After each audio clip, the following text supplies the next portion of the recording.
MSW Media.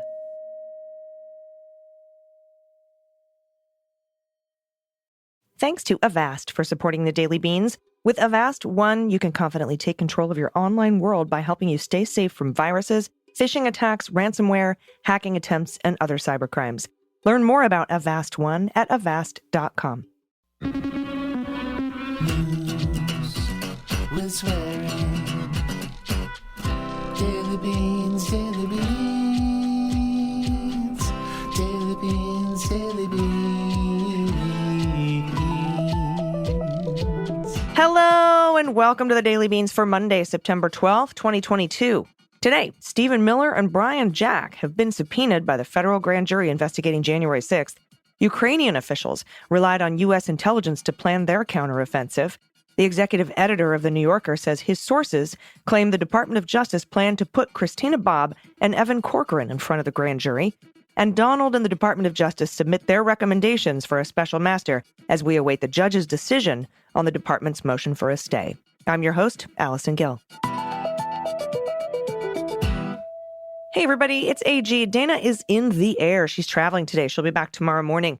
And I will be in D.C. tomorrow recording the Beans with her. Super honored that President Biden and the White House have invited me to celebrate the passage of the Inflation Reduction Act. Also, if you're a patron, we're planning a meet and greet with me to have cocktails or mocktails in Cleveland, downtown, on Saturday, October 8th. We will email you for the details to the email address you signed up to be a patron with. So check your junk, and just in case it goes into your junk folder, we'll be sending you the information. There will also be a meet and greet in November, probably on the 11th, on Veterans Day in Scottsdale. Details to come. All right, with that, we have a lot of news to get to from over the weekend. So let's hit the hot notes. Hot notes. All right, first up, the Justice Department has subpoenaed two former top White House political advisors under Trump as part of a widening investigation related to Trump's post-election fundraising and plans for so-called false electors or fraudulent electors, and that's according to people briefed on the matter. Brian Jack, the final White House political director under Donald, and Stephen Miller, you know him, Mr. Trump's top speechwriter and senior policy advisor. They were among more than a dozen people connected to the former president to receive subpoenas from a federal grand jury this week. A dozen went out. The subpoenas seek information in connection with the Save America PAC and the plan to submit fraudulent slates of electors who pledged their votes to Trump from swing states that were won by Biden. And that's, of course, the 2020 election we're talking about. Trump and his allies promoted the idea that competing slates of electors would justify blocking or delaying certification of the Electoral College win for Biden during that joint session of Congress on January 6th. We remember it well. Now, a lawyer for Stephen Miller declined to comment. Brian Jack, who remains an advisor to Trump as well as to Representative Kevin McCarthy and several other House Republicans, he also declined to comment, probably for the best. The subpoenas were issued to a wide range of people who either worked in the White House or on the Trump campaign, including senior officials like the campaign's chief financial officer, personal aides to Donald, and the former chief of staff to Ivanka. So there's that.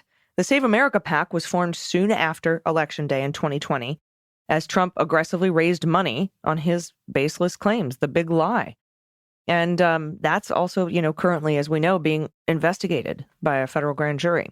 Among the recipients of subpoenas from a grand jury sitting in D.C. are relatively junior aides from the White House and Mr. Trump's campaign. While the subpoenas asked for information concerning the Save America PAC, they also sought communications with several pro-Trump lawyers like Kenneth Cheesebro, who helped devise the fraudulent elector plan. Numerous subpoenas focused solely on the fake elector plan were sent to Republican state lawmakers and state Republican officials allied with Trump starting in the spring. Those subpoenas were signed by Tom Windom, a veteran federal prosecutor we know. We've been covering him, and he's been leading the inquiry into the scheme.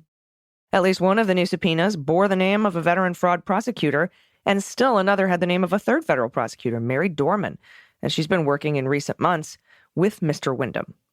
Now, last month, for example, both Windom and Dorman filed appearances in a case brought by the lawyer, John Eastman, one of the architects of the fraudulent elector scheme, who is seeking the return of his phone. He wants his phone back. That's not going well for him. Brian Jack's role in the White House was generally confined to advising Trump on races further down the ballot. He's not been paid by Save America, but Stephen Miller has been paid by the Save America PAC since leaving the White House. But he is not known to have had a planning role in the elector scheme or the fundraising efforts, although he did discuss electors on television. On December 14th, 2020, the day the Electoral College met to cast its votes for president, Stephen Miller appeared on Fox News and announced that state lawmakers in several key swing states were in the process of sending an alternate slate of electors to Congress. And remember when I said Christina Bobb should lawyer up because both she and Evan Corcoran were now fact witnesses in the Mar-a-Lago classified documents case because he penned that certification that everything had been handed over on June 3rd pursuant to a May subpoena, and she signed it saying, yeah, to my knowledge, everything that was classified documents that was moved from D.C. to Mar-a-Lago, she was very specific when she signed it. Christina Bobb signed that. Well, get this. During an interview on the Sunday shows on MSNBC, New Yorker executive editor David Rode said his sources claim the Department of Justice investigators plan to put that pair of Trump's lawyers before a grand jury and give them a choice. You can flip or, perjure yourselves. You can be a witness or you can be a target. And according to the editor, this guy on the MSNBC Sunday show, investigators are focused on an attorney, former OAN host Christina Bobb, and attorney Evan Corcoran, both of whom they hope to put on the spot over their part in obstructing the Department of Justice. That's the obstruction 1519 investigation, and the one that carries the harshest penalty, 20-year max.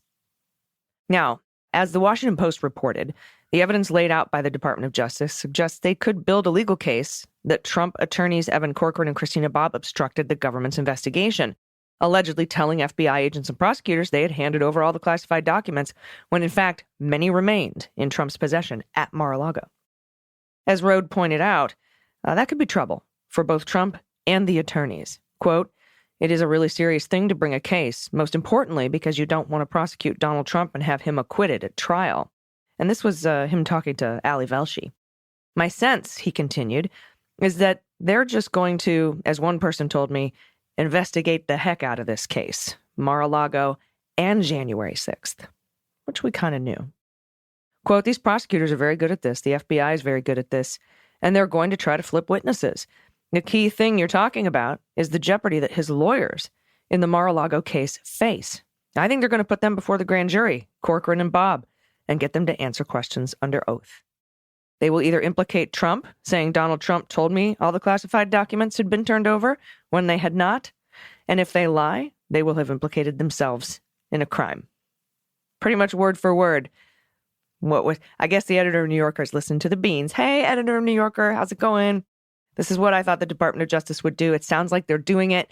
And I imagine the editor of the New Yorker has some pretty good sources. All right, from Kyle Cheney and Josh Gerstein. The Justice Department and the former guy presented dueling visions Friday night of the process and personnel for an outside review of documents seized at Mar-a-Lago last month as part of that search warrant.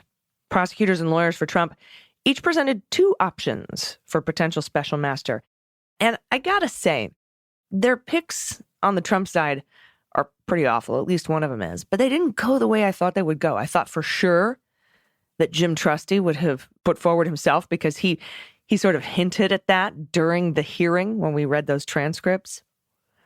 But they didn't put forth like Sidney Powell or, Christina Bobb or Alina Habba or Devin Nunes or anybody else Ratcliffe or Rick Grinnell, anybody else who might have had a clearance that I thought that they would try to put forward. But they did put their picks forward to Trump Judge Eileen Cannon, who declared in an order Monday she plans to appoint a third party. As we know, she's going to appoint one. We just still have to figure out over what they're going to be looking through. The Justice Department proposed Barbara Jones, former federal judge, Bill Clinton nominee, and she has been the special master for both the Rudy Giuliani case and the Cohen case, both lawyers, by the way, as we know. Prosecutors also offered up former federal appeals court judge Thomas Griffith. That's a George H.W. Bush appointee who retired in 2020 from the D.C. Circuit. Trump proposed Raymond Dearie, That's a retired chief federal judge and Ronald Reagan appointee in the Eastern District of New York who also served on the FISA court. Deary, who most notably presided over the corruption cases against the FIFA officials, I almost said FISA. I got FISA confused with FIFA, also signed one of the warrants, the fourth renewal for Carter Page FISA. So they actually put forth Raymond Deary, and I might go along with this guy. Trump's lawyers also nominated Paul Huck Jr., who appears to have significant ties to figures in Trump's orbit.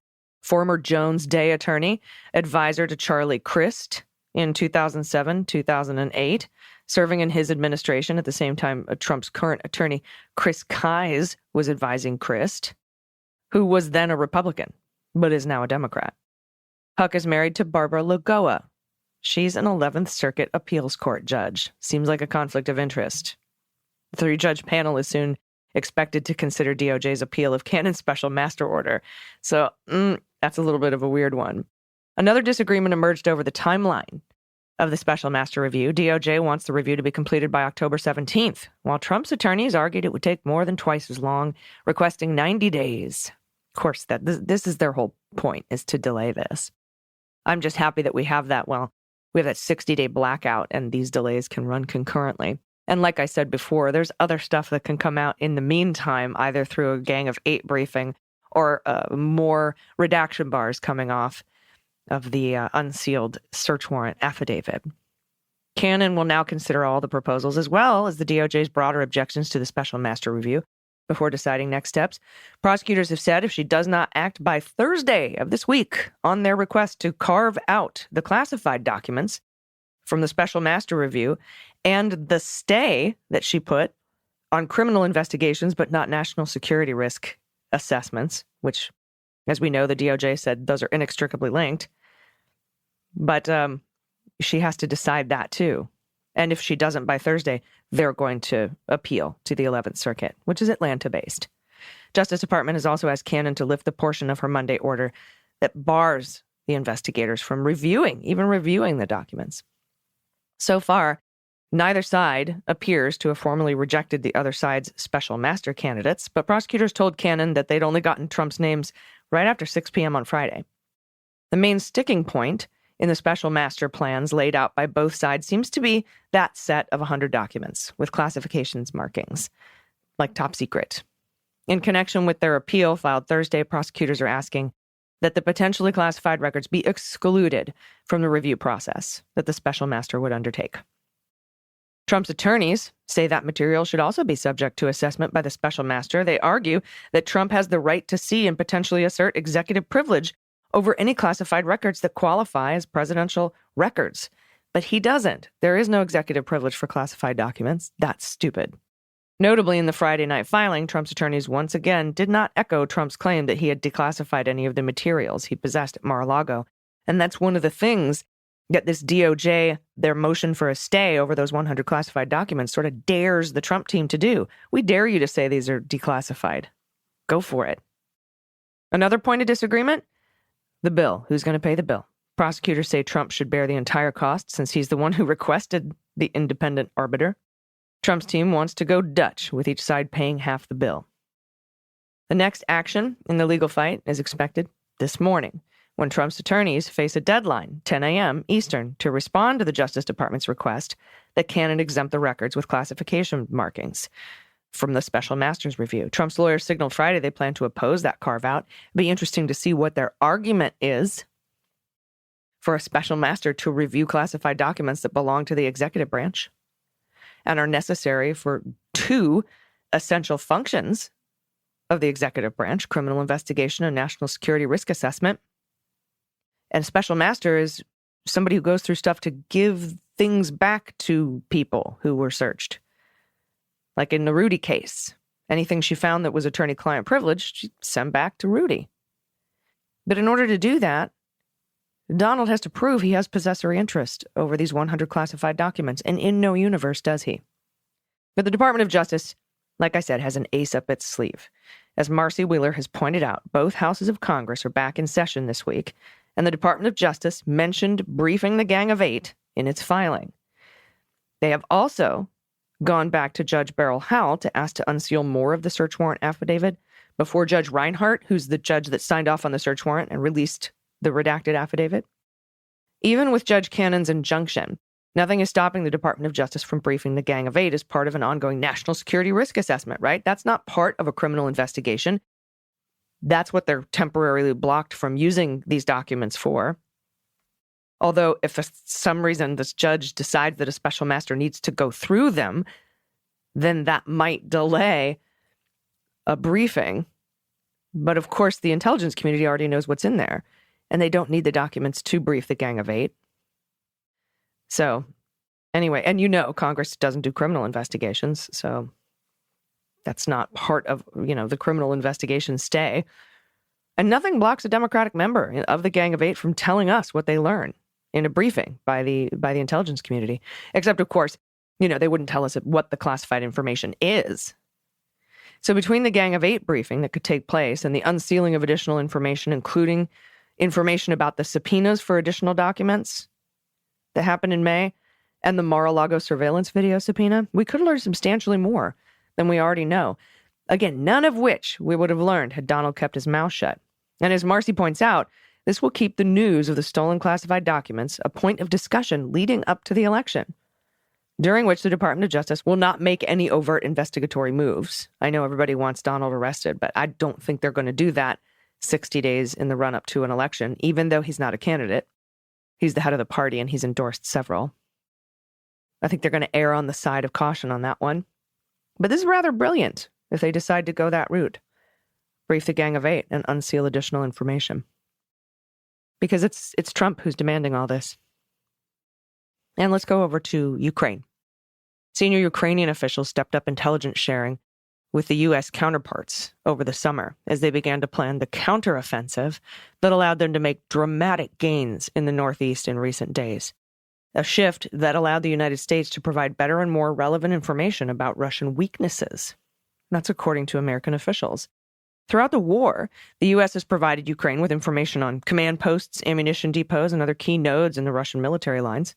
Such real-time intel has allowed the Ukrainians, who U.S. officials acknowledged have played the decisive role in planning and execution, to target Russian forces, kill senior generals, capture senior generals, force ammunition supplies to be moved farther from the Russian front lines, just really cut them off at the knees. But early on, American intelligence officials said they often had a better understanding of Russia's military plans than of Ukraine's. Concerned that sharing their operational plans could highlight weaknesses and discourage continued American support, the Ukrainians were guarding their operational plans, even as American intelligence was gathering precise details on what the Kremlin was ordering and Russian commanders were planning. But as Ukraine laid its plans to strike back against the Russians, senior leaders in Kyiv decided that sharing more information with the U.S. would help secure more assistance. And senior U.S. officials declined to say how much details from the counteroffensive plans Ukraine had shared and how much advice the United States had offered. But one official said Americans had constantly discussed with Kyiv ways that Ukraine could blunt the Russian advance in the country's east. The gains in the Northeast, including the recapture of Izium, a key railway hub, were the most important advances Ukraine has made so far. General Hodges said the recent successes indicate that Ukraine's efforts to retake land in the south and east could unfold more quickly than he previously assessed, even setting the stage for an attempt to retake Crimea. Other experts agreed the tide is turning for Ukraine. And by the way, that whole southern counteroffensive that we all heard about was disinformation put out to fuck over the Russians. And it worked. A clear message to all the fascists out there: do not fuck with those of us who intend to preserve democracy, whether it's here or abroad. November is coming. All right, I'll be recording a bonus episode for patrons about the forthcoming book by Jeffrey Berman, the U.S. Attorney Donald and Bill Barr pushed out of the Southern District of New York, and how they put their thumbs on the scales of justice in multiple Mueller investigations. That bonus content will be up sometime this week. For patrons to become a patron, just go to patreon.com/MuellerSheWrote. You'll also become automatically a patron of the Daily Beans. You'll get the premium ad-free feed of the Daily Beans. So that's pretty cool. All right, we'll be right back with the good news. Stay with us. After these messages, we'll be right back. Hey everybody, it's AG. It's important to take digital security seriously. Avast has been a global leader in cyber protection for more than 30 years and is trusted by over 435 million users, preventing over 1.5 billion with a B attacks every month. Avast empowers you with digital safety and privacy no matter who you are or where you are, or how you connect. It allows you to enjoy opportunities that come with being connected on your terms. And now they're introducing Avast One. Avast One is their best protection yet, giving you everything you need to take control of your safety and privacy online, accessible through an easy-to-use interface. Avast's privacy features keep your identity and actions hidden while online, while their security solutions stop malware, phishing, and virus attacks. Plus, their performance products clean up and speed up your devices. It's a trifecta, making your life safer and easier. Avast has a free version that includes all the essential features, such as a free antivirus, free VPN, and free firewall protection, because everyone deserves to feel safe and secure. Some of my favorite features, that firewall protection is huge. Keeps my personal information secure, prevents attacks that seek to access my computer and steal my data. And their ransomware protection that secures photos, documents, and other files from being modified, deleted, or encrypted by ransomware attacks. Thanks to Avast for supporting the Daily Beans. Confidently take control of your online world with Avast One. It helps you stay safe from viruses, phishing attacks, ransomware, hacking attempts, and other cybercrimes. Learn more about Avast One at avast.com. That's AVAST.com. Avast.com. Everybody, welcome back. It's time for the good news. Who likes good news? Everyone? Then good news, everyone!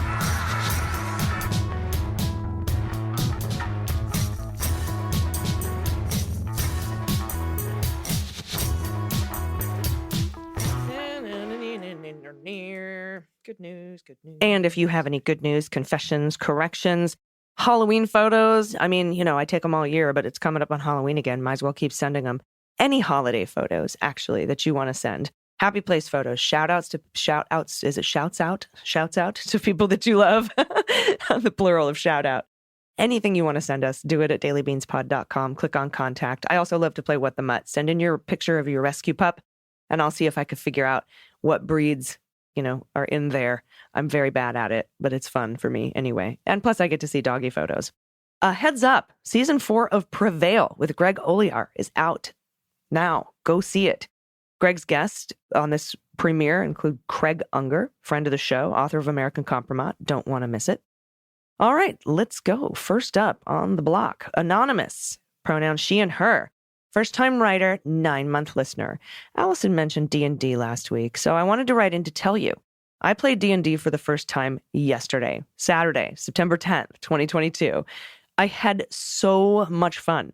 Managed to free and befriend 2 wolves and no one died. I call that successful. I would like to thank my husband, Lore. He had so much patience with me and it taking so long to play our first game. It took moving to another state a week before COVID to find 3 other people who haven't played before, so I'd feel comfortable enough to play. Thank you for being my favorite DM ever, Lore. My pet tax is my stepcat, Alex, named after Alex Vance from Half-Life. Living her best life on her kitty heating pad. She can see where her people hang out, went home most of the time from there also. She can see us. That's so cute. Thank you for keeping us all informed with laughs during such rough times, political and personal. Quote, I've turned into a bit of a dice goblin over the last couple of years. Oh my goodness, you have a mighty dice collection for somebody who just played their first game. And then look at the kitty. Oh, little long-haired, void, black kitty with green eyes. So beautiful. I can see the secret stripes. Hi, Fluffers. Thank you for sending that. A little heating pad looks comfy. Oh, I appreciate that. And awesome. Yeah, D&D. It's so much fun. I also recommend highly, there's a new role-playing game called Kids on Bikes that a friend of mine helped create. It's an RPG about it's based on like Stranger Things. Kids on Bikes. Check it out. It's fun. All right, next up from Evan, pronouns he and him. Lovely Lady Legume, thank you for the daily booster shot of realistic optimism. I have a Halloween item for you. My wife grows orchids, tulips, roses, etc., and is truly amazing. But she found out that hair is great for protecting tulip bulbs from chipmunks. So she got a big bag of clippings from a hairdresser and plants the bulbs wrapped in hair. It works great because eventually the hair surfaces And as the pics show, it results in what looks like a serial killer's mass grave, zoinks. On top of that, during the summer, she hangs her orchids on the tree out front on wooden structures that look really creepy out of context. I call it the Blair Orchid Project. Between those two things on our front porch, we are ready for Halloween. You, Dana, and your guests are a breath of fresh air. I can't wait for the podcast that comes if and when Donnie goes to prison. Keeping the faith. That will be a heck of an episode. Yeah, this looks creepy AF. I do see the Blair Witch Project effect here. I definitely do. And I think you are ready for Halloween. Yeah. That is pretty creepy. But hey, you got to do what you got to do. I'd love to see some of the final flowers that aren't wrapped in hair and hanging from trees. Thanks. Next up from Jennifer, pronouns she and her. Hey, Beans Queens. Writing in again for a mashup of reasons. I sent pictures a few months back when my middle descendant graduated from community college.